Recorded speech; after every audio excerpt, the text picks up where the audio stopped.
Africa's coolest, biggest co-working space and business hub.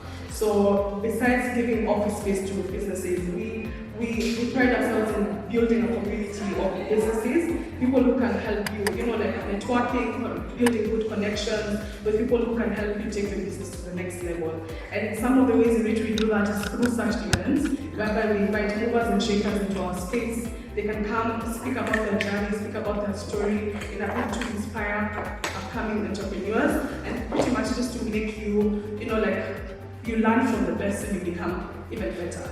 So yes, I am excited to have you, Mr. Roy, and I'm sure we all have such an amazing evening. So yeah, the floor is yours. Let's clap for him as he gets on the stage. Thank you very much for the opportunity to be here. My name is Roy Gitahi, as introduced. I'm a dad, I'm a husband, an entrepreneur. What else? A friend to some. An enemy for some. But the thing that has brought me here was basically when I was asked to come and speak was come and talk to these brand new entrepreneurs, people who are eager to learn about life, entrepreneurship, business, and those kind of things. And that is why I said the topic today would be about this 47-year-old individual, by the way, who was born in 1973. Imagine. And what would I have told my 25-year-old self? On Tuesday, I was speaking to some group of people, movie makers, and the topic was about funding. And we were funding film. And the reason why I was asked to speak is because of my relationship now with Kenya Bankers and what Art at Work is doing in the finance space of the creative sector. Now, this is what I now discovered, which was actually absolutely profound. That your parents would actually borrow money to save a business that was dying, that had no prospects, kabisa, and that surprised me. Many people don't understand that you can actually take your business and sell it, and then you start another business tomorrow. Kenyans do not understand that, and I realized why. Our parents attached their name to their business. And that's the danger that we have actually now gotten into, where we pursue a business, you fall in love with a name, a startup name, and you will die with that name. Even though it's bleeding money, it's not working, or it's not making you a cent, you will die with that company. We need to detach ourselves from those kind of things. You can be doing well, but your business is not doing well. You need to be able to draw a line between those two. That's what I would have advised myself back there. Because then I can tell you I have had 7 businesses that I have started, 7 have failed. This one, prospects, there's hope. Yeah, there's hope. There's hope, all right? Today, one of the challenges that we're having right now is that, especially now with Art at Work, I deal with a lot of creatives, young people, na kadhalika. We've got 4 issues that we're dealing with that now forced us to change the structure of the business. Before it used to be Art at Work, commercial, everything. Now we have a foundation, all right, which is basically by registration, it's by guarantee. So it's a foundation. And the reason why we did that is because we realized there are other things that affect our business that we have no control over.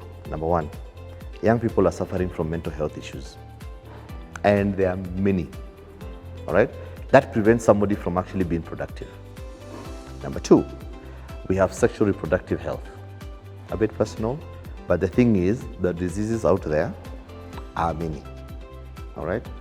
The third thing, alcohol, drugs, substance abuse. Now those things are, it's a lot. Number four, radicalization. I actually never thought about it, all right? Because we've been told to think, this is how these people are, this is how this community is, and even without knowing, you begin to realize that there's some communities you do not work with, all because you have a certain bias, all right? Everybody requires your service. Everybody requires your service. And especially when you now start putting or branding people for who they are, 1 or 2 people in a certain community should not actually make you define that entire community. The other unfortunate thing that we're also facing is life is against you. That's one thing you need to learn. It's against you. You hear your counterpart in the States has started a business, by the way. 2 years later, they are now balling. All right? They now have got money like something else.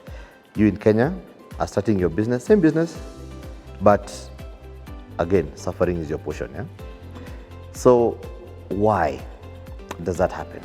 It's because there's structure that has been placed, and that's the responsibility of government, to place structures so that businesses can be able to thrive. In the West, they've managed to do that very well. So you find that working outside the country is easier than being here. When it comes to family, I always say, if I knew then what I know now, I'd have been married then. All right? And people always ask me, hey, no, the marriage would not have survived and whatever. And I always say, 100% of failure is on the things you never did. If you never did it, then 100% you failed. If you never did it. But if you tried it, there's a chance of 50-50. All right? So now you're on the 50-50. You're better off than the person who's at the 100% failure. All right? So always take that risk. All right? Take that chance, but calculated risk. Always find out who else has done it. So to my 25-year-old, you'll make it. Imagine, you'll make it. You won't die. You'll make it. All right? Number 2, there are things that you need to look out for. All right? Health being one of them. Being sick in Kenya is very expensive. Take care of your health. Exercise, eat well, those kind of things. To my 25-year-old self, become serious as soon as possible. This thing of people telling you, enjoy life, let us party. All those people are from the devil. All of them. Today, I can tell you that for a fact. They are from the devil. You will have time to celebrate in your old age. 47-year-olds, to my 25-year-olds, take time. Think through. If you're an entrepreneur, do not go gung-ho on your business from the beginning. Get a job. Jobs teach you, especially when you're working for multinationals or those kind of companies, they teach you governance. They teach you structure. They teach you processes. And all businesses require those things that I have mentioned. So if I was advising myself, I'd say very, very, very many things. But those are the few that I can think of right now. Thank you very much. Any questions? My name is Wangari Rongo, and my question for you is, when you're transitioning from your multinational to running a business, when did you know that it was time? Because I'm also in a space where I'm employed, but I'm also looking to go into business. So when did you know it was time for you, and how was the transition for you? Yeah. Advice from a 47-year-old to my 25-year-old, do not do that, okay? If you're planning to transition from a secure job that is earning you income to a business that is not secure, do some math. In this business, how much am I being paid? 50K, 100K, an M, whatever, say 100K. Does the business I want to jump ship to, is it earning the same amount of money? If it's not, please stay put and let it be your side hustle. All right? My simple answer. So I love listening to old people, as you said.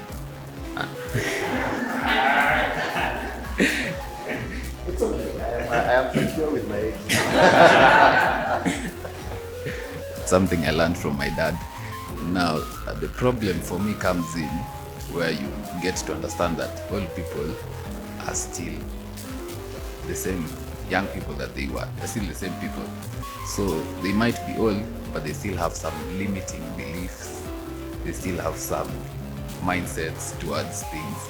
So where do you draw the line? Good question. I remember when I graduated from Daystar, I remember telling my dad, I have made it. And he asked me, let me see that thing, that paper, let me see it. He grabbed it, it was in a nice folder. He grabbed it, he looked at it and he threw it away. And I'm like, what? He said, yes, welcome to day one of school. Uko, you're just being taught theory. Yeah, it's practice. And he used to run a petrol station and a spare part shop. And so the first thing I was given was a white coat. I looked at him, moi, a graduate. Are you joking? No, where is? Now in hindsight, I realized that there were so many lessons that I learned. I didn't appreciate them then, but I appreciate them today. And that's why I keep telling young people, Aki, advice to my 25-year-old self, stay put, listen, and learn. There's nothing worse than growing up repeating the same mistakes that your parents made. Nothing worse, all right? So we seem to be, they gave advice that fell on deaf ears, mine. I'm giving you advice, which is actually from the expressions of some of you is falling on deaf ears. Somebody's listening, okay, so, all right? That kind of thing. But you always need to listen to lessons that are being taught to you, all right? Humble yourself, just humble yourself. I know you're all that and more. However, learn as much as you can.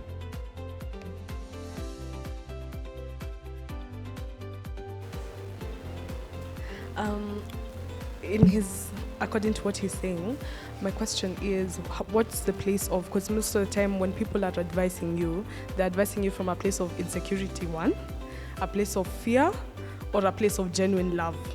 And when I say this, I mean, for example, even something like marriage, when people advise about marriage, either someone has been divorced and they're telling you, do not go there.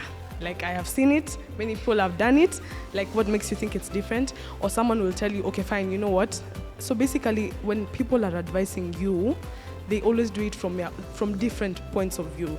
So how do you draw the line? Because sometimes also when you draw that line with these older people, they feel as if you're proud, or you're not listening, or also they feel entitled to your decisions, such that when you don't make these decisions, they're like, if things go wrong, I told you so. So where do you forge your own path, even in business?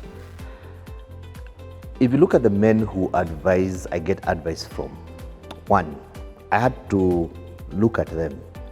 Number one, in my line of work, who do I admire? All right, who do I admire? And there's some big names that you know, or may not know, all right? But they're big names. And I started speaking to them. And they're like, because I want to learn from business. This is whatever. I have a spiritual dad who I speak to, all right? Because I have seen his life. I've seen the way he lives. I have seen, and all these men have one thing in common, by the way. When they talk about their families, their wives, I have actually witnessed the success stories that they are.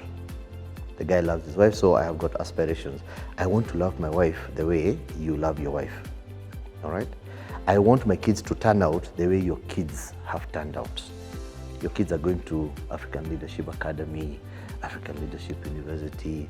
By the time they were still in high school, they had their own businesses. You're like, what?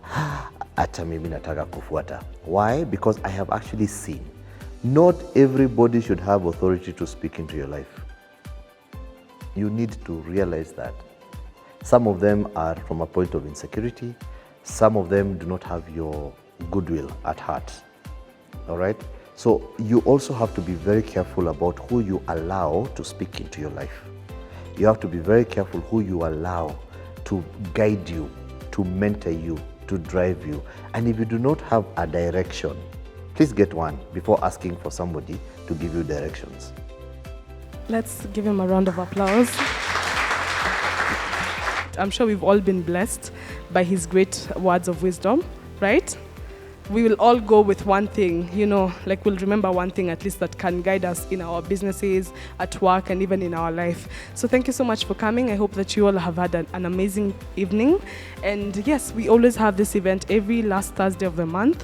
So please follow us on social media at Nairobi Garage so that you're notified every time we have a new event coming soon.